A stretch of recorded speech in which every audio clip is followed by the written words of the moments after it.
بص يا صاحبي، عشان ما تتوهش في التسعيرات وفي الحاجات اللي بتحصل اليومين دول في تسعير العربيات وفي الدولار وفي الخصومات اللي بتحصل، انا بس تعالى كده هلم لك الموضوع في كام نقطة بسيطة من وجهة نظري المتواضعة.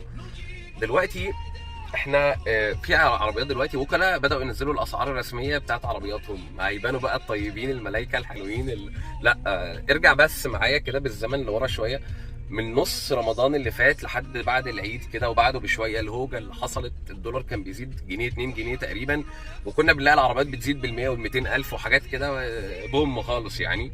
ودلوقتي بدات الحاجات دي تنزل والاوفر بدا يختفي. طب انتوا كده بقى، هل ده عشان الدولار بينزل الجنيه ولا ال2 جنيه، ولا عشان الركود اللي احنا فيه، ولا عشان ايه؟ ما تفهمونا لحد امتى الوضع ده رايح لحد فين؟ يعني هديك مثال بس عشان ما تتوهش مني.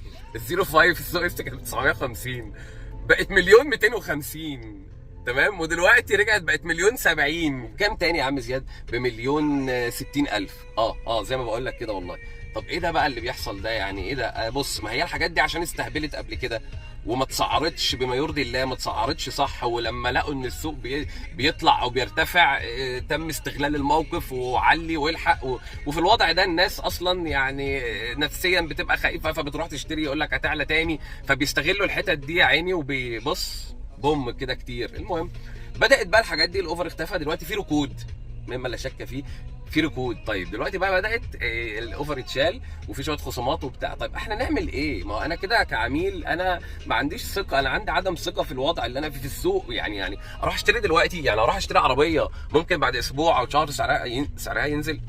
لا، ده مش طبيعي. فبص، لو مضطر دلوقتي بجد، حاول تشوف العربيات اللي هي محافظه على سعرها، يعني ما كانتش بتستهبل قوي قبل كده، ولسه دلوقتي برضو سعرها ما اتغيرش في الهوجه اللي فاتت عن دلوقتي كتير في بعض الماركات كده، تمام؟ الحاجه الثانيه، لو مش محتاج الجديد بجد بجد، يعني ان هو الجديد اكتر حاجه بتتحرك، وبناء عليه كسر الزيرو بيوصل له الامباكت بسرعه شويه، فبتلاقي برضو كسر الزيرو اتحرك مع الزيرو.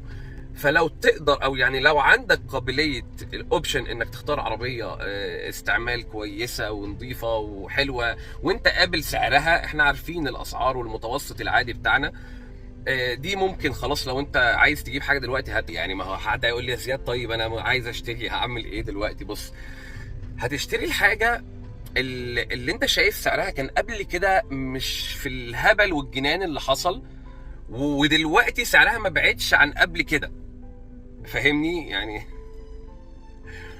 يعني مثلا هديك مثال، حاجه بمليون و100 الف وصلت في الهوجه اللي فاتت دي، بقت بمليون و200 الف، دلوقتي رجعت بقت مليون 100 تاني، مليون 120، مليون 130. دي حاجه ما بعدتش كتير، ما بعدتش، هي بتلعب في حته معينه، لان برضو في تكلفه للحاجه دي من بره و مع الاختلاف الطفيف في سعر الدولار، تمام؟ بيحكم، بس برضو في مبالغ بسيطه، مش بال200 الف. مش هقول لك عربيه بمليون 70 مليون 70 ايه ده؟ كانت ب 950. لا، ده كانت ب 950.